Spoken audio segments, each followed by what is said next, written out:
Voici une question dont la réponse va ouvrir nos yeux à quelque chose de merveilleux. Pouvons-nous espérer qu'il y ait quelque chose après la mort? La parole de Dieu va nous donner une réponse pleine d'espoir aujourd'hui à l'émission À travers la Bible.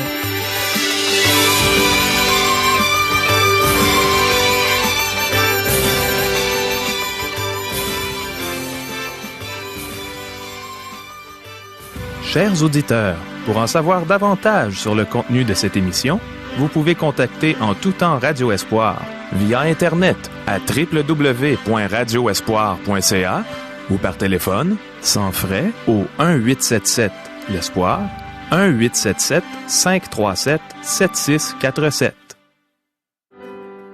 Bonjour, ici Caro. Je suis convaincue qu'on va recevoir un enseignement bien encourageant aujourd'hui, suite aux questions que voici.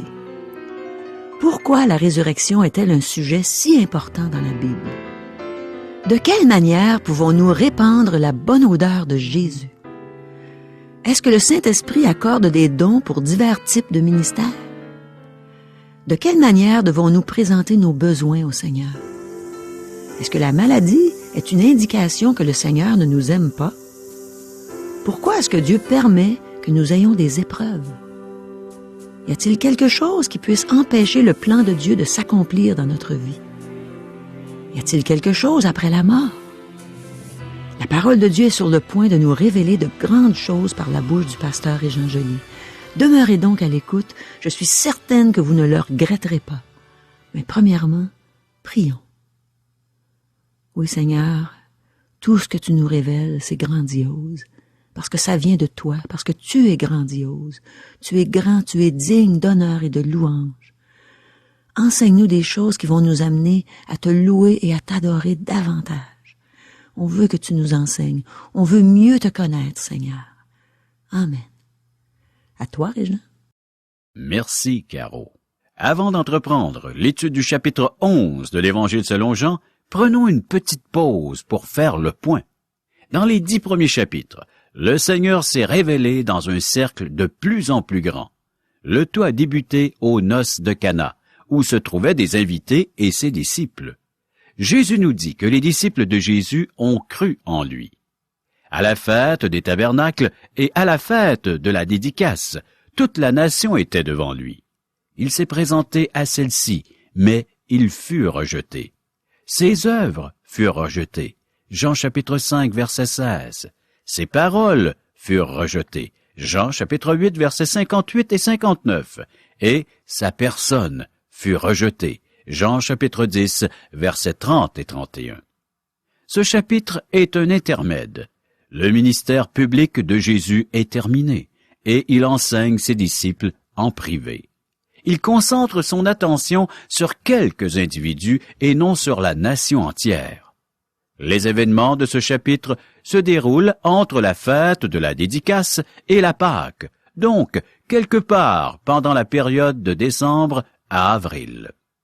Nous pouvons comparer le livre de l'Évangile selon Jean à faire de l'alpinisme. Chaque chapitre nous amène à un point plus élevé que le chapitre précédent. Rappelez-vous la raison pour laquelle Jean a rédigé son évangile. Jésus a fait encore, en présence de ses disciples, beaucoup d'autres miracles qui ne sont pas écrits dans ce livre. Mais ces choses ont été écrites afin que vous croyiez que Jésus est le Christ, le Fils de Dieu, et qu'en croyant, vous ayez la vie en son nom. Jean chapitre 20, versets 30 et 31. L'Évangile débute par cet énoncé. Au commencement était la parole, et la parole était avec Dieu, et la parole était Dieu. Jean chapitre 1er, verset 1er. Un peu plus loin, nous lisons, « Et la parole a été faite chair, et elle a habité parmi nous, pleine de grâce et de vérité. » Jean chapitre 1er, verset 14.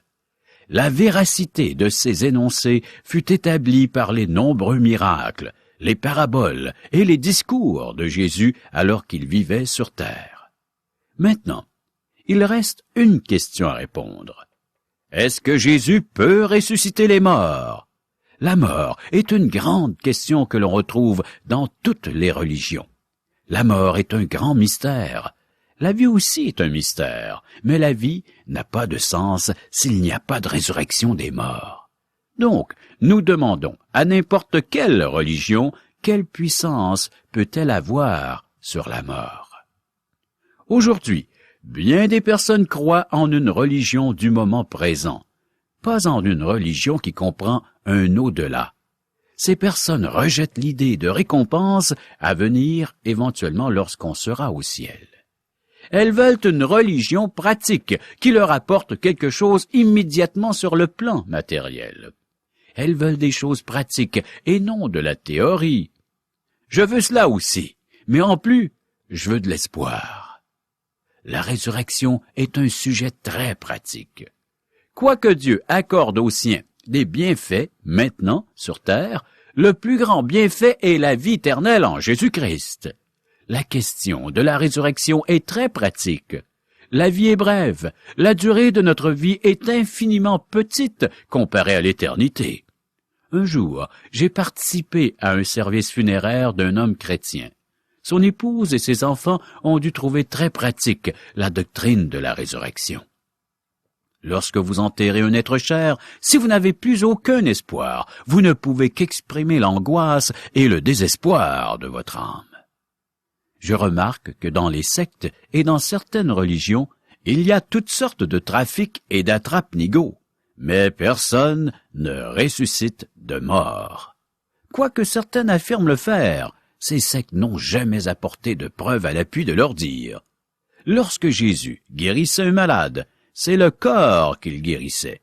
Lorsqu'il ressuscitait un mort, c'est le corps qu'il ressuscitait. Bien des religions font des promesses au sujet de cette vie, mais ne proposent rien pour l'au-delà. C'est équivalent à amener quelqu'un faire un tour d'avion sans savoir comment faire atterrir l'avion. Le grand espoir du christianisme est la résurrection.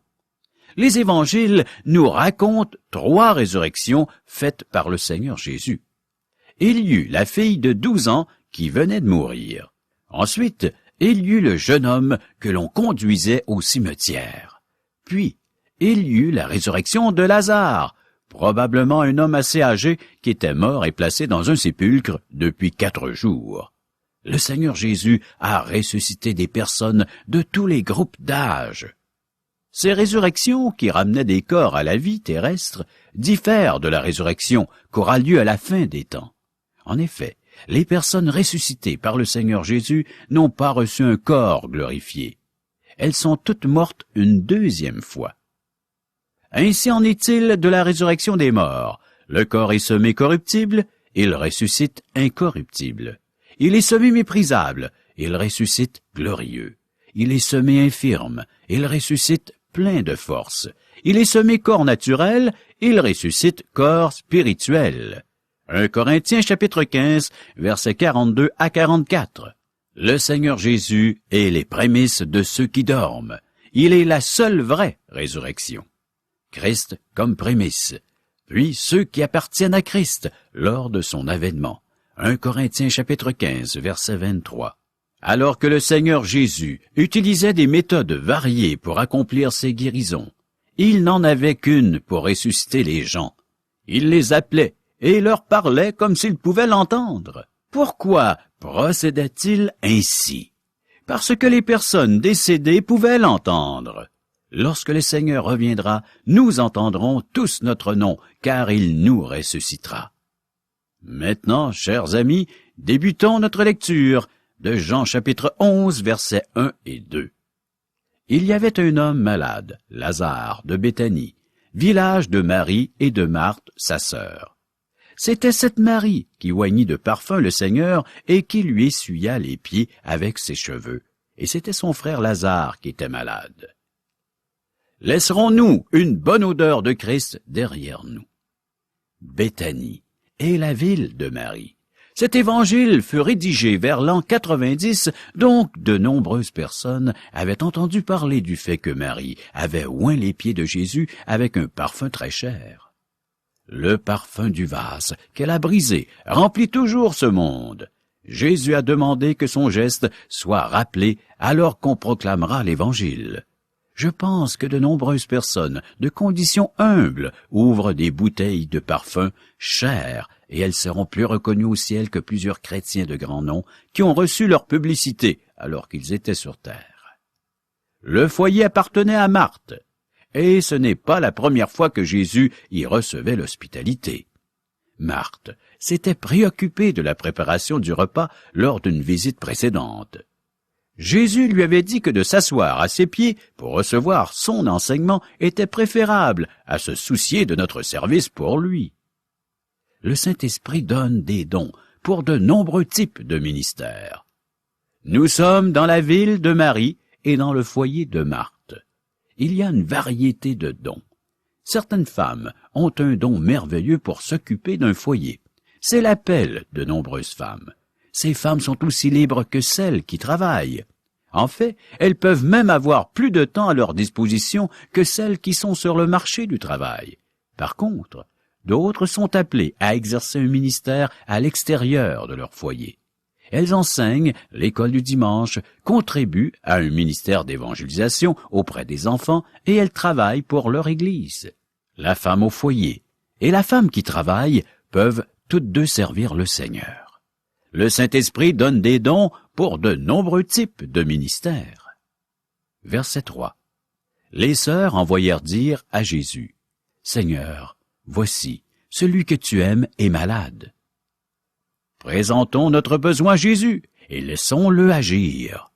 Ces personnes d'origine humble ne font pas de requêtes spéciales.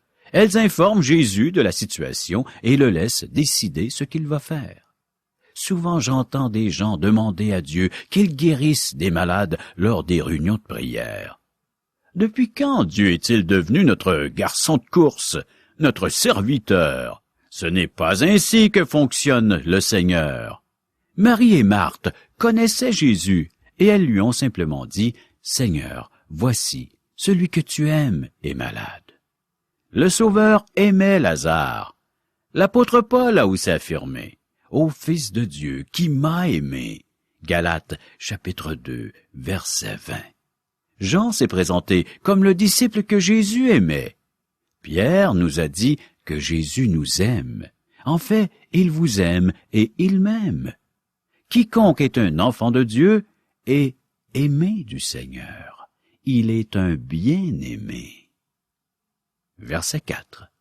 Après avoir entendu cela, Jésus dit, « Cette maladie n'est point la mort, mais elle est pour la gloire de Dieu, afin que le Fils de Dieu soit glorifié par elle. » Jésus ne se trouvait pas à Béthanie, donc les sœurs lui ont fait parvenir un message.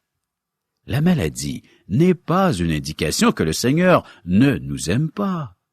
Certains affirment qu'un chrétien ne devrait jamais être malade. Est-ce qu'être malade peut être la volonté de Dieu? Voilà la question. J'aimerais que Lazare soit ici pour débattre de la question avec vous. La maladie n'est pas une indication que le Seigneur ne nous aime pas. Oui, j'ai appliqué mon cœur à tout cela. J'ai fait de tout cela l'objet de mon examen. Et j'ai vu que les justes et les sages et leurs travaux sont dans la main de Dieu. Et l'amour, aussi bien que la haine, les hommes ne savent rien. Tout est devant eux. Ecclésiaste, chapitre 9, verset 1er.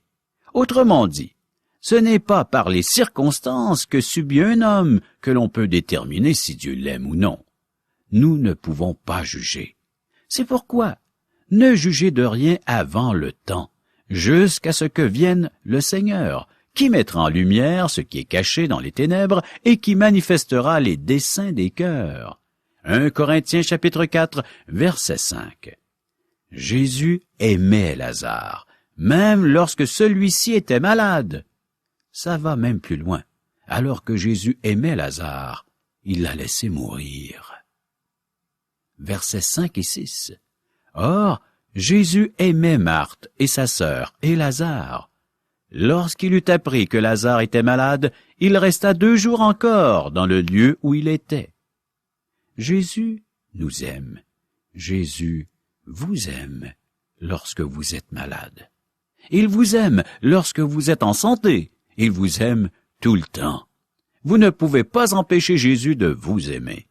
Vous pouvez vous demander pourquoi il permet que vous subissiez certaines épreuves. Je ne peux pas répondre à cette question, mais je sais une chose. Il vous aime. Il vous aime, que vous soyez un chrétien ou non. Vous ne pouvez pas l'empêcher de vous aimer. Vous ne pouvez pas empêcher le soleil d'émettre sa lumière, mais vous pouvez vous placer à l'ombre.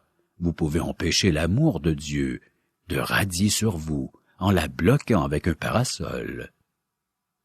Ayons de l'assurance avec Jésus, car il nous aime. Parce qu'il nous aime, nous pouvons lui présenter nos problèmes avec assurance. Avoir de l'assurance signifie avoir la liberté de s'exprimer et de lui ouvrir notre cœur. L'assurance ne signifie pas que vos requêtes peuvent être des exigences. Les ennuis éprouvent notre foi et nous amènent à dépendre de Dieu. Moïse criait à l'Éternel lorsqu'il avait des problèmes avec le peuple dans le désert. Ézéchias a apporté la lettre de menace des Assyriens devant l'Éternel dans le temple. Lorsque Jean-Baptiste fut décapité, ses disciples vinrent à Jésus. Mes amis, lorsque nous sommes dans une vallée, la vallée de l'ombre de la mort, nous devons faire confiance à Dieu. Il nous enseigne la patience et à nous appuyer sur lui. Il nous enseigne qu'il fait tout concourir à notre bien. Nous devons regarder à travers le voile des larmes, des souffrances et des épreuves et nous rendre compte que Dieu a un but derrière tout ce qui nous arrive. Rappelez-vous cette vérité. Cette maladie n'est point à la mort, mais elle est pour la gloire de Dieu. Jésus a permis que Lazare meure car Dieu serait glorifié à travers l'événement. Nous devons comprendre que nous ne sommes pas le centre de l'univers ou le nombril du monde. C'est aussi vrai de notre foyer, de notre Église et de notre ville.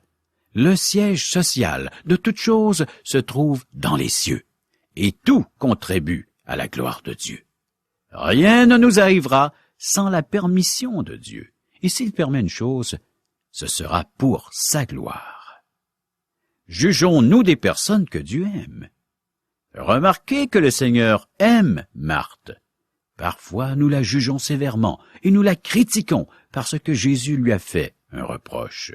On lui reproche de ne pas s'être assise aux pieds de Jésus parce qu'elle était préoccupée par la préparation du repas. Cependant, le Seigneur Jésus l'aimait. Était-ce un geste cruel que de laisser Lazare mourir? Non. Il y a une leçon pour nous dans cet événement. Le Seigneur Jésus n'était pas mené par les sentiments, mais il accomplissait la volonté de son Père. S'il avait fonctionné d'après les sentiments humains, il aurait accouru vers Lazare, mais il a délibérément laissé Lazare mourir. Mes amis, il arrive que le Seigneur appelle à lui un de nos êtres chers. Nous devons reconnaître qu'il avait ses raisons et que ses voies sont parfaites. Jésus n'était pas guidé par les sentiments. C'est ce qui met bien des gens dans le pétrin et qui motive des parents à gâter leurs enfants. Jésus est motivé par son amour et cet amour cherche le bien des siens et la gloire de Dieu. Versets 7 et 8. Et il dit ensuite aux disciples, « Retournons en Judée. » Les disciples lui dirent, « Rabbi, les Juifs tout récemment cherchaient à te lapider, et tu retournes en Judée. » Notez bien le mot « retourne ». Jésus s'était rendu en Judée et il avait dû la quitter. Maintenant, il y retourne et il amène ses disciples avec lui dans cette région dangereuse. Versets 9 et 10. Jésus répondit, « N'y a-t-il pas 12 heures au jour? Si quelqu'un marche pendant le jour, il ne bronche point, parce qu'il voit la lumière de ce monde. Mais si quelqu'un marche pendant la nuit, il bronche, parce que la lumière n'est pas en lui. Il y a 12 heures dans une journée, et nous ne pouvons pas changer cela. Le Père a donné au Fils une tâche à accomplir, et rien ne l'arrêtera. Nous avons un grand principe ici. Dieu a un plan pour nous tous. Nous avons une œuvre à accomplir pour lui. Nous ne pouvons rallonger ce plan d'une journée, tout comme nous ne pouvons empêcher le coucher du soleil. Mais nous louons Dieu qu'il ne nous arrivera jamais rien qui empêchera l'accomplissement du plan que Dieu a pour nous. Même Satan ne peut vous empêcher d'accomplir le plan que Dieu a pour vous, si vous suivez le Seigneur. Refuser de suivre le Seigneur est dangereux. Une personne se retrouve dans les ténèbres, car il est la lumière du monde. Vous pouvez aller dans des endroits dangereux avec le Seigneur Jésus, et il ne vous arrivera rien. Vous terminerez votre tâche, mais si vous allez dans les ténèbres de votre propre volonté et que vous y demeurez, alors vous trébucherez. Il y a eu un décès, Béthanie, mais une lumière luira dans les ténèbres. Jésus doit y aller. Versets 11 à 15. Après ces paroles, il leur dit, « Lazare, notre ami, dort, mais je vais le réveiller. » Les disciples lui dirent, « Seigneur, s'il dort, il sera guéri. » Jésus avait parlé de sa mort, mais ils crurent qu'il parlait de l'assoupissement du sommeil. Alors Jésus leur dit ouvertement, « Lazare est mort. Et à cause de vous, afin que vous croyiez, je me réjouis de ce que je n'étais pas là. Mais allons vers lui. » Les disciples n'avaient pas compris le sens des paroles de Jésus lorsqu'il a dit que Lazare dormait. De nombreuses personnes ne le comprennent toujours pas aujourd'hui. Certains parlent d'âme qui sommeille, mes amis. Le sommeil, c'est pour le corps et non l'âme. C'est vrai du sommeil de cette vie et du sommeil de la mort. La mort est une séparation. Le corps du croyant est étendu dans un cercueil, mais son âme est en compagnie du Seigneur Jésus. Pour un croyant, quitter son corps, c'est aller auprès du Seigneur. Jésus est appelé les prémices de ceux qui sommeillent. Cela veut-il dire que Jésus dort présentement dans un certain endroit? Pas du tout. Il a un corps glorifié. Le croyant va immédiatement en présence de son Seigneur, mais son corps dort jusqu'à la résurrection. Pour le croyant, la mort est un repos pour son corps. Avez-vous peur du sommeil? Vous ne devriez pas. Le sommeil est un repos après un dur labeur. C'est un repos afin de renouveler nos forces en préparation du prochain jour. Le sommeil est le plus beau mot que les croyants puissent utiliser en référence à la mort. Le corps sommeille et il sera éveillé par le Seigneur Jésus lui-même. C'est lui qui possède le réveil matin. Il est le seul qui peut ressusciter les morts. Un jour, il viendra. Et nous nous réveillerons dans nos nouveaux corps. Le mot grec traduit résurrection est anastasis, et il signifie se tenir debout. La mort est une réalité, une triste réalité pour le corps. Mais la résurrection est aussi une réalité. Au décès d'une personne, l'homme ne peut plus rien. Même dans un hôpital, les médecins sont impuissants après la mort. Ils ont des nombreux traitements pour les malades, et ils vont tout essayer pour sauver une personne. Cependant, après son décès, ils ne font plus rien. La science est impuissante devant la mort. Mais là où l'homme ne peut plus rien, Jésus prend la relève. La résurrection est une réalité. Et ton corps peut se tenir debout devant le Seigneur. L'âme est immortelle et ne dort jamais. Et un jour, le corps du croyant sera ressuscité. Versets 16 et 17. Sur quoi Thomas, appelé Didyme, dit aux autres disciples, « Allons aussi, afin de mourir avec lui. » Jésus étant arrivé, trouva que Lazare était déjà depuis 4 jours dans le sépulcre. Prochaine émission, Jean chapitre 11, versets 17 à 57. Oh, merci beaucoup, Régent. Combien je trouve ça triste qu'il y ait tant de gens qui pensent qu'il n'y a plus rien après la mort, qui croient qu'on est enterré et que tout est fini. Avant de connaître Dieu et son plan d'amour pour moi, je me demandais s'il y avait quelque chose après la mort, mais je m'en souciais pas trop. Je crois que j'avais peur d'envisager le sujet de la mort. Mais ce qu'on a appris au sujet de la résurrection est tellement clair. Comment est-ce que le Dieu éternel pourrait dire qu'il nous aime s'il nous créait uniquement pour les joies et les peines de cette terre, pour le succès et les défaites, pour l'amour et la haine, et puis soudain, plus rien.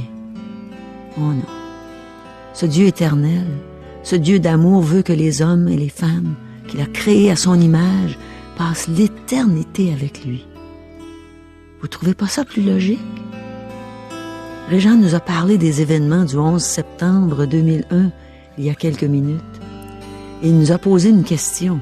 Il a dit, quel espoir avaient ceux qui ne croient pas en Dieu, en Jésus-Christ, à la résurrection? Je suis certaine que la situation était pire pour eux que pour les croyants. Pour ceux qui ne croient pas en Dieu, ils se voyaient perdre leurs êtres chers pour toujours. Pour ceux qui croient en Dieu, en Jésus, en la résurrection, ils avaient l'assurance de perdre leurs bien-aimés pour un certain temps, après quoi ils les reverraient à la résurrection, comme on l'a entendu aujourd'hui. C'est certain que tous ceux qui meurent, ayant reçu le don gratuit de la vie éternelle, savent ce qui les attend. Et c'est beaucoup meilleur à tout ce qu'ils viennent de vivre sur cette terre. J'aimerais citer des passages des Écritures pour encourager ceux qui ont déjà reçu Jésus comme sauveur à persévérer dans les voies de Dieu, et aussi pour encourager tous ceux qui n'ont pas encore reçu ce cadeau de la vie éternelle à vous empresser de reconnaître Jésus comme sauveur et de lui demander de vous sauver en reconnaissant que vous êtes des pécheurs perdus, incapables de vous sauver vous-même. L'apôtre Paul a dit dans son épître aux Philippiens, au 1er chapitre, verset 21, « Christ est ma vie, et mourir m'est un gain. » L'apôtre Jean a entendu du ciel une voix qui disait « Heureux dès à présent les morts qui meurent dans le Seigneur. » Oui, dit l'Esprit, afin qu'ils se reposent de leurs travaux, car leurs œuvres les suivent. Vous pouvez lire ça dans le livre de l'Apocalypse, au chapitre 14, verset 13. Et un passage qui me réjouit d'une façon extraordinaire, c'est ce que Paul a dit dans son épître aux Thessaloniciens, au chapitre 4, des versets 15 à 18. Il est écrit, « Nous les vivants, restés pour l'avènement du Seigneur, nous ne devancerons pas ceux qui sont décédés, car le Seigneur lui-même a un signal donné, à la voix d'un archange et au son de la trompette de Dieu, descendra du ciel, et les morts en Christ ressusciteront premièrement. Ensuite, nous les vivants, qui serons restés, nous serons tous ensemble enlevés avec eux sur des nuées, à la rencontre du Seigneur dans les airs, et ainsi nous serons toujours avec le Seigneur. » Et Paul termine en disant, « Consolez-vous donc les uns les autres par ces paroles. » Quelle belle espérance! Chers amis, les gens nous posent souvent cette question, Caro. Qui sommes-nous?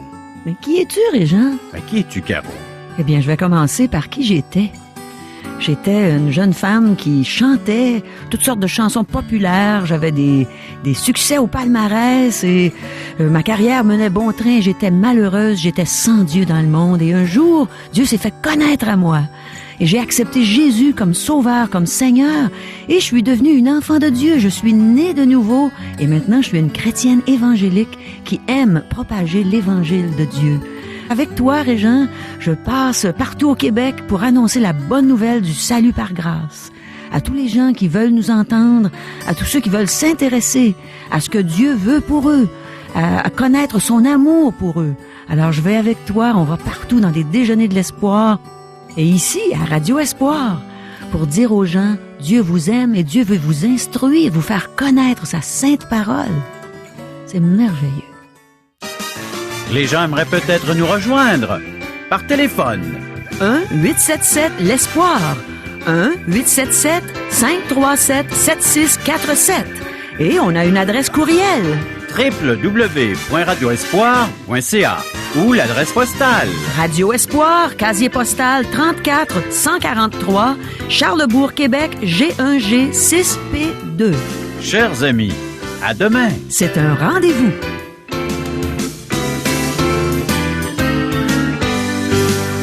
Cette émission vous a été présentée par Radio Espoir.